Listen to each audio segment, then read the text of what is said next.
안녕하세요. 북한의 현실을 생생하게 전하는 평양정보통입니다. 오늘 여러분께 전할 이야기는 평양에서 막대한 부를 축적하며 살아가던 한 돈주가 어느 날 갑자기 보위부의 표적이 되어 목숨을 걸고 홀로 탈북을 감행한 긴박한 탈출기입니다. 겉보기엔 부유하고 화려했던 평양의 살. 그러나 그 이면엔 언제든 모든 것을 잃을 수 있는 위험이 도사리고 있었습니다. 누구도 믿을 수 없는 공포 속에서 홀로 살아남기 위해 싸웠던 한 남자의 눈물겨운 생존 투쟁. 지금부터 북한 체제의 잔인한 현실과 자유를 향한 절박한 탈출이 시작됩니다. 끝까지 지켜봐 주세요. 저의 이름은 리철수입니다. 북한 함경북도 청진에서 태어났습니다. 내가 태어난 시절엔 국가가 모든 걸 책임져 준다고 했죠. 당의 지시만 따르면 먹고 사는 데는 아무 문제가 없다고요. 하지만 그건 다 새빨간 거짓말이었어요. 1990년대 중반 끔찍했던 고난의 행군이 시작됐습니다. 배급은 완전히 끊겼고 길거리에 굶어 죽는 사람이 한둘이 아니었죠. 국가가 해결해 줄 거라 믿었지만 국가는 손을 놓고 있었습니다. 저는 그때야 비로소 깨달았어요. 살아남으려면 스스로 돈을 벌어야 한다고 말이죠. 처음엔 장마당에서 성냥을 팔았어요. 성냥 한 갑 팔아봐야 옥수수 한 줌 사기도 힘들었죠. 당연히 배를 채울 수 없었고요. 그래서 점점 더 크고 값 나가는 물건을 팔기 시작했습니다.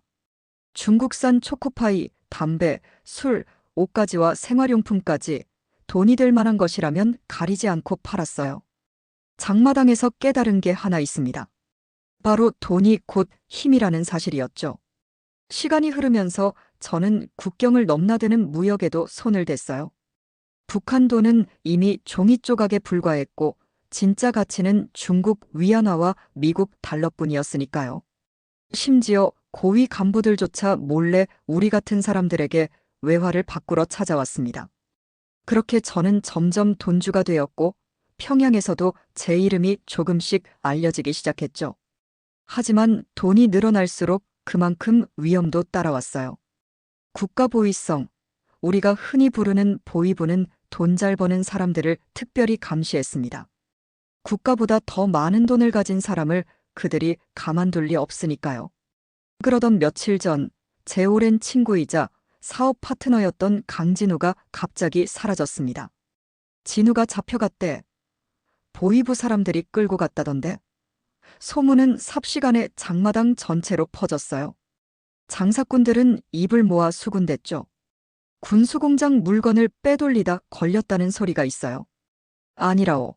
평양 간부들한테 뇌물주다 들킨 거라던데. 그 집 마누라도 같이 끌려갔고 애들은 행방불명이라면서요. 소문은 제각기 달랐지만 결론은 똑같았습니다. 강진우는 숙청당했다. 그 말을 듣는 순간 심장이 쿵 하고 내려앉았어요. 며칠 전 진우가 했던 마지막 말이 불현듯 떠올랐죠.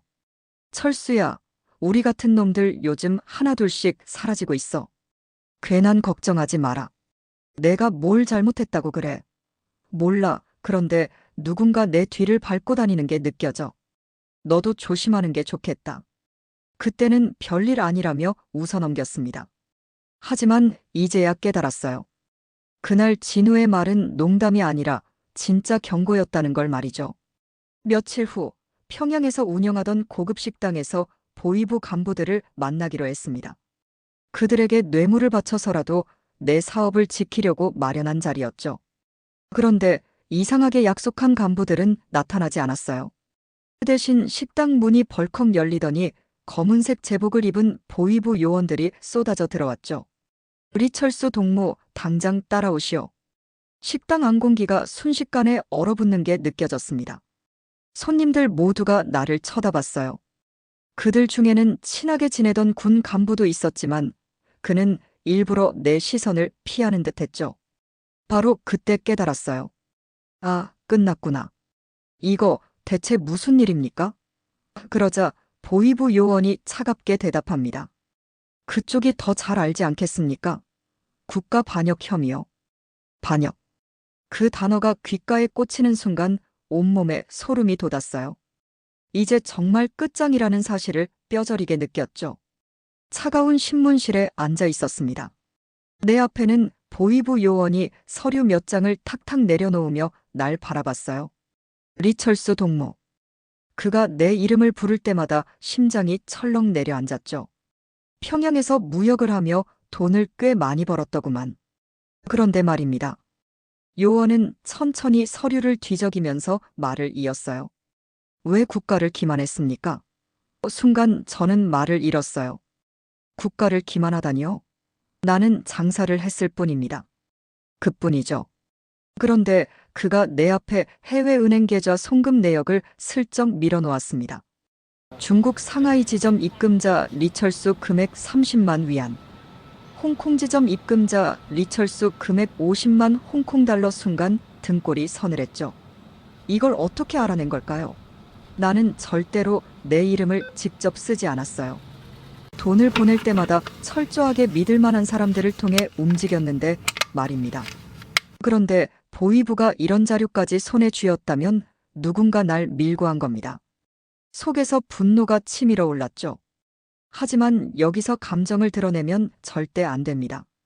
북한의 신문은 입을 잘못 놀리면 목숨까지 잃는 자리거든요. 요원이 나를 빤히 노려봤습니다. 솔직히 말해보시오, 리철수. 이 돈 어디에 쓰려고 했습니까? 나는 잠시 그의 눈을 조용히 응시했습니다. 이럴 땐 담담하게 또 자연스럽게 대답해야 해요. 사업 자금으로 쓰려고 했습니다. 요원이 입꼬리를 비웃듯 올리며 말했습니다. 사업 자금? 말이 좋아 사업이지. 이건 명백한 반역이야. 그는 자리에서 천천히 일어났습니다. 자네가 어디서 어떻게 돈을 벌었는지는 잘 안다. 평양 간부들과 결탁해서 밀수를 했고 국경지대에서 외화를 바꿔 장사를 했지. 그리고는 그 돈을 해외로 빼돌렸다. 그가 내 앞으로 성큼 다가왔어요. 이건 자본주의 사상이야. 우리 조국을 좀먹는 행위라고. 나는 심장이 쿵쾅거렸어요. 이건 그냥 협박이 아니었어요. 나를 죽이겠다는 뜻이에요. 그날 밤 나는 감옥에 갇혔어요.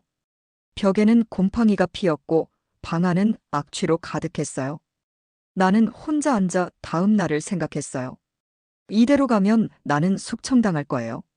정치범 수용소로 끌려가거나 아니면 공개 처형될 수도 있어요.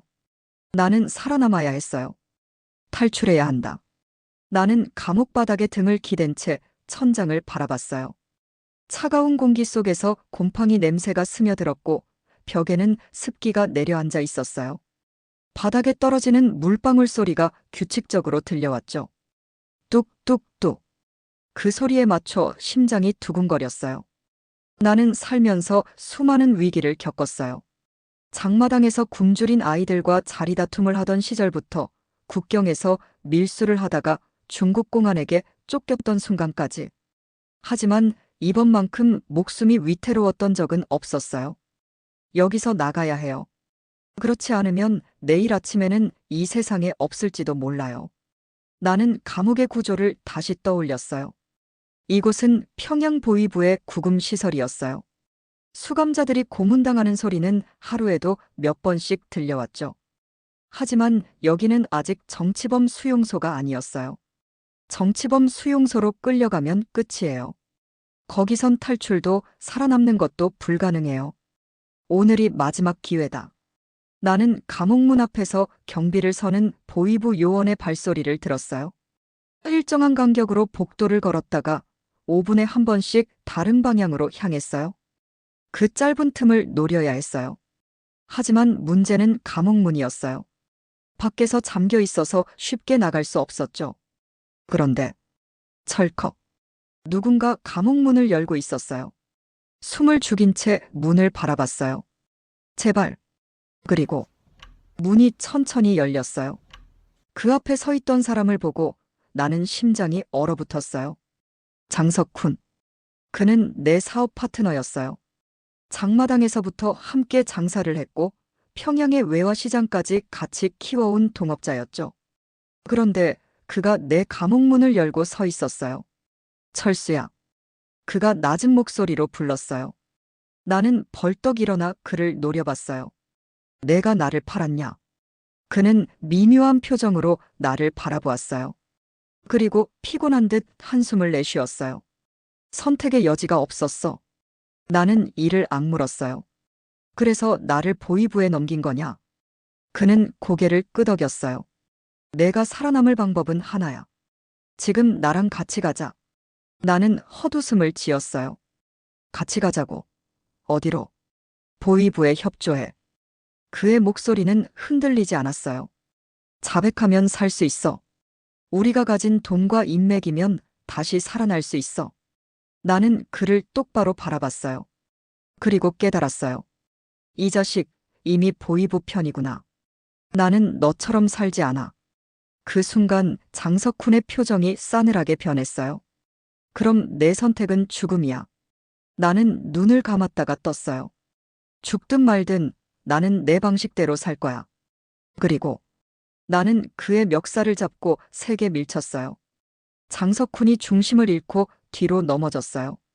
그 틈을 타 나는 감방 문을 박차고 뛰어나갔어요. 경보가 울리기까지는 몇 분이 걸릴 거예요. 나는 복도를 따라 전력으로 뛰었어요. 감옥을 빠져나가기 위해선 지하 창고를 통과해야 했어요. 창고에는 하수구로 연결된 통로가 있었어요. 그런데 그때 거기 멈춰. 뒤에서 보위부 요원이 소리쳤어요. 나는 뒤돌아볼 틈도 없이 창고 문을 열고 뛰어들었어요. 창고 안은 어두웠어요. 나는 바닥의 상자들을 마구 넘어뜨렸어요. 추격을 지연시키려면 뭐든 해야 했어요. 그때 눈앞에 철판이 보였어요. 하수구 입구다. 나는 손을 뻗어 철판을 열었어요. 그 순간 탕! 총성이 울렸어요. 내 등 뒤 벽에 총알이 박혔어요. 빨리 내려가. 나는 스스로에게 소리치며 어두운 하수구 속으로 몸을 던졌어요. 나는 온몸으로 하수구 바닥을 기어갔어요. 썩은 물냄새가 코를 찔렀고 쥐들이 사방에서 도망쳤어요. 하지만 멈출 수 없었어요. 이 길을 따라 나가면 감옥 바깥으로 연결된 비밀 통로가 있었어요. 그리고 몇 분 후, 나는 하수구 끝에서 차가운 밤 공기를 느꼈어요. 살았다. 나는 조심스럽게 밖으로 기어 나왔어요. 여기는 평양 변두리였어요. 이제 목표는 하나였어요. 두만강을 넘는다. 나는 함경북도 국경지대로 향했어요. 낮에는 숨어 지내고 밤에만 이동했어요. 마침내 두만강 근처에 도착했어요. 국경을 넘으려면 밀수업자 브로커를 만나야 했어요. 그는 나를 보더니 피식 웃었어요. 리철수 동무, 오랜만이요. 나는 숨을 고르며 말했다. 국경을 넘고 싶소. 그는 능글맞게 웃으며 말했다. 그거야 쉽지. 하지만 값이 있소. 나는 가방을 열어 금괴를 꺼냈어요. 이 정도면 되겠소? 그는 금괴를 만지더니 고개를 끄덕였어요. 좋소. 내일 새벽 배를 준비하겠소. 나는 안도의 한숨을 쉬었어요. 그런데 새벽이 되자 나는 알았어요. 배신당했다는 걸. 멈춰라. 어둠 속에서 북한군의 목소리가 들려왔어요. 젠장. 나는 배를 버리고 두만강으로 뛰어들었어요. 차가운 물이 온몸을 감쌌어요. 탕, 탕. 총성이 울렸어요. 나는 필사적으로 강을 건넜어요. 숨이 막히고 몸이 얼어붙었어요. 하지만 포기할 수 없었어요. 나는 손을 뻗어 강 건너편 땅을 붙잡았어요. 그리고 마침내 나는 두만강을 건너 중국 땅에 도착했어요.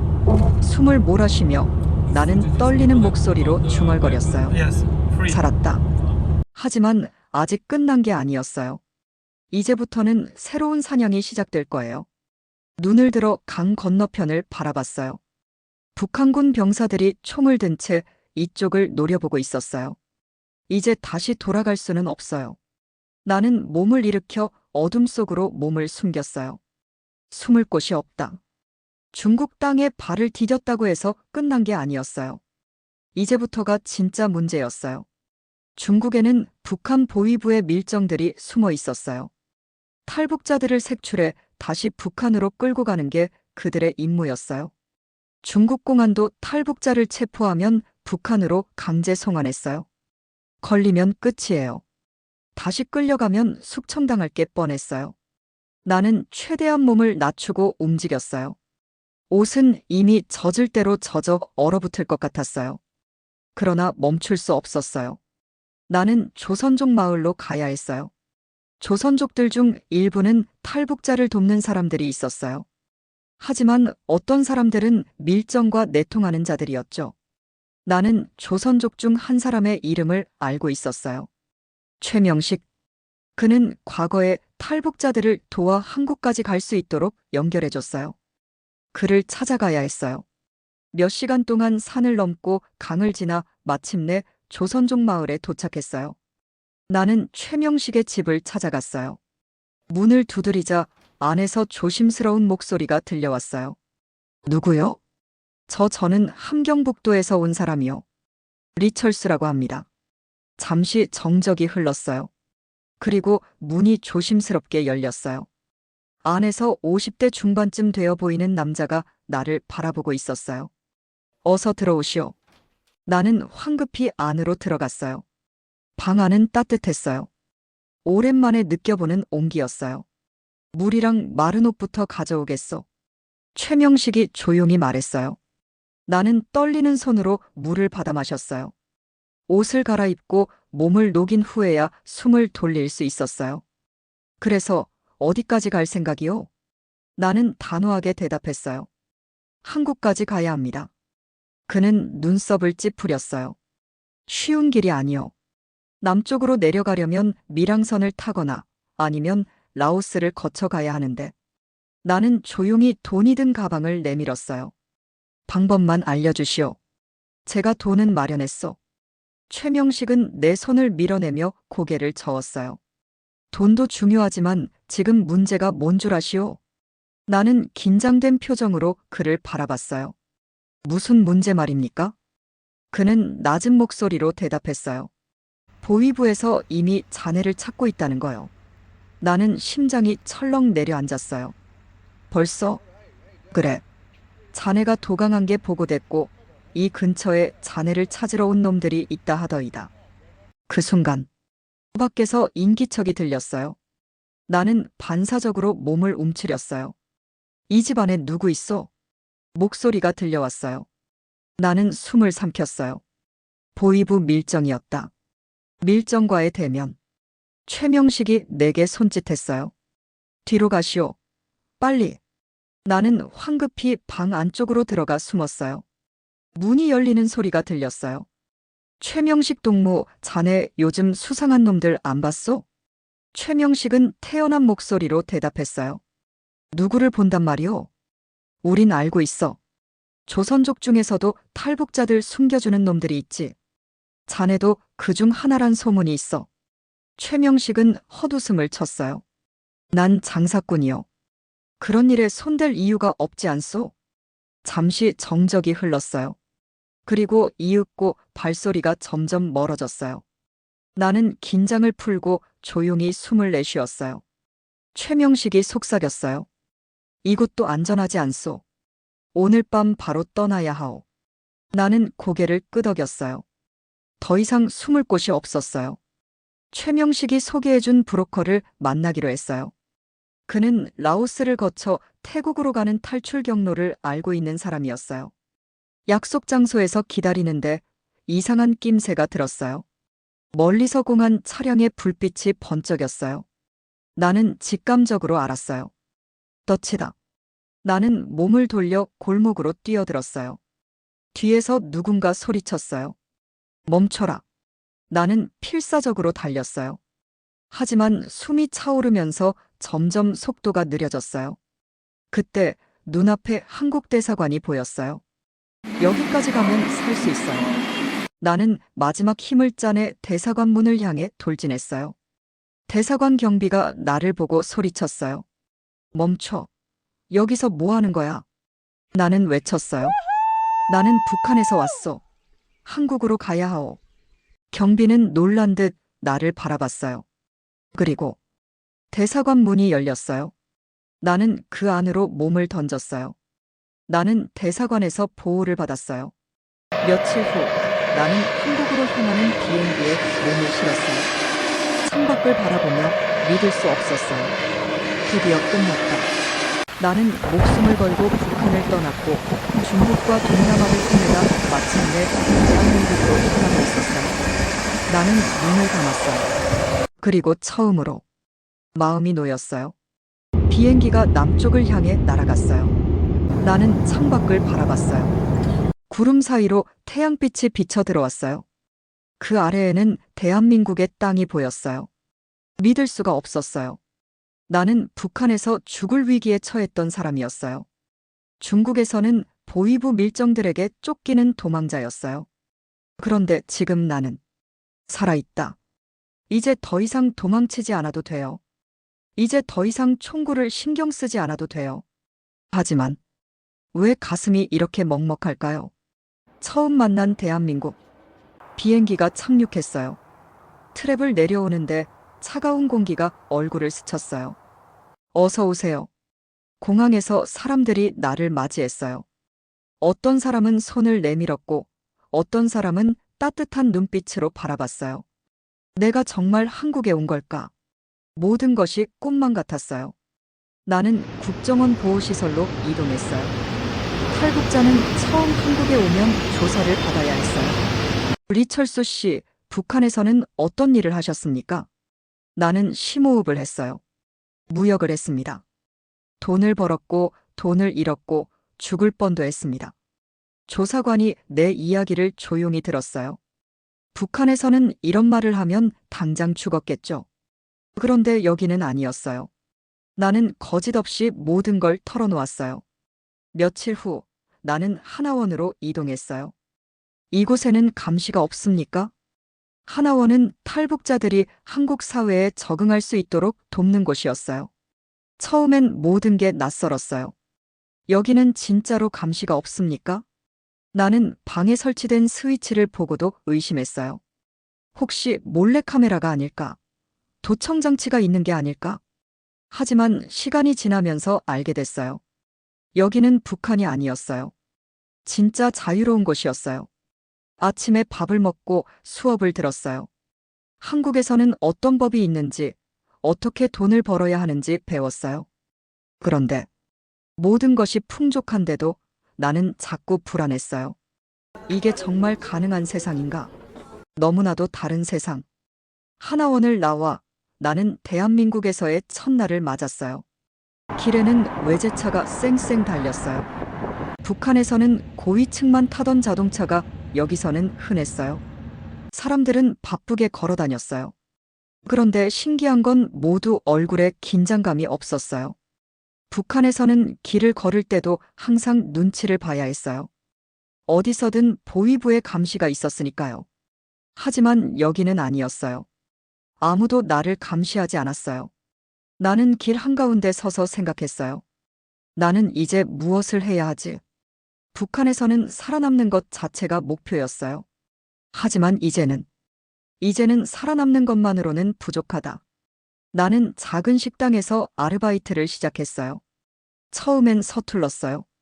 이거 어떻게 해야 합니까? 사장은 웃으며 말했어요. 그냥 천천히 배워. 실수해도 괜찮아. 나는 그 말을 듣고 깜짝 놀랐어요. 실수해도 괜찮다고. 북한에서는 실수하면 끝장이었어요. 하지만 여기선 아니었어요. 나는 그때 깨달았어요. 이 나라에서는 두 번째 기회가 주어지는구나. 퇴근하고 슈퍼에 들렀어요. 그런데 너무 놀랐어요. 이렇게 많은 물건이 그냥 여기 있다고. 북한에서는 하루 종일 줄을 서야 겨우 살 수 있는 물건들이 여기선 그냥 선반에 가득 쌓여 있었어요. 심지어 유통기한이 지나면 버려진대요. 나는 한참 동안 그 자리에 서 있었어요. 이게 진짜 가능한 일인가? 북한에서는 사람이 굶어 죽었어요.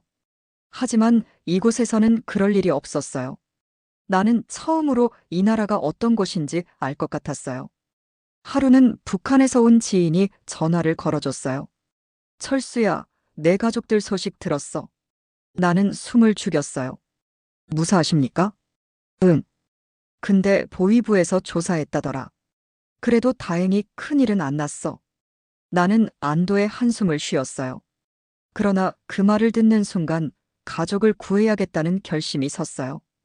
이제 내가 해야 할 일이 생겼다. 돈을 벌어 가족을 데려오자. 나는 일자리를 더 구하고 사업을 배우기 시작했어요. 북한에서는 돈을 버는 것이 죄였지만 여기선 아니었어요. 나는 점점 한국 사회에 익숙해졌어요. 하지만 북한에서 온 사람들이 힘들어하는 걸 보면서 나는 결심했어요. 나 같은 사람들을 도와야겠다. 자유로운 세상에서 나는 이제 대한민국 국민이에요. 아침마다 태극기를 보며 속삭여요. 나는 이제 자유로운 사람이다. 길거리엔 겨울에도 따뜻한 벤치가 있었어요. 이러다 망하는 거 아냐? 하지만 이내 깨달았어요. 이게 사람이 사람답게 사는 세상이구나. 나는 더 이상 도망자가 아니었어요. 나는 대한민국에서 새로운 삶을 시작한 사람이었어요. 나는 여전히 가끔씩 꿈을 꿔요. 두만강을 건너던 순간, 평양 보위부에서 신문 봤던 순간, 중국 공안의 추격을 피해 골목을 달리던 그 밤, 눈을 뜨면 창문 너머로 햇살이 비쳐요. 여기는 대한민국이다. 나는 그렇게 스스로에게 말해요. 그리고 속삭여요. 대한민국 감사합니다. 이제 그의 이야기는 끝이 났지만 우리의 이야기는 여전히 계속되고 있습니다. 평양에서의 화려했던 삶을 버리고 자유를 찾아 목숨을 걸었던 리철수 씨의 용기와 결단, 여러분은 어떻게 느끼셨습니까? 어쩌면 이 순간에도 북한 땅, 어딘가에서는 또 다른 리철수 씨들이 자유를 향한 목숨을 건 싸움을 이어가고 있을지도 모릅니다. 우리는 북한 주민들의 진정한 자유를 위해 그들의 간절한 희망이 현실이 될 때까지 평양정보통은 계속해서 진실을 전하겠습니다. 자유는 공짜가 아닙니다. 자유는 싸워서 쟁취해야만 하는 값진 것입니다. 그 소중한 자유를 지키기 위해 우리가 할 수 있는 일은 진실을 기억하고 잊지 않는 것입니다. 시청해주셔서 감사합니다. 이상 북한의 현실을 생생히 전하는 평양정보통이었습니다.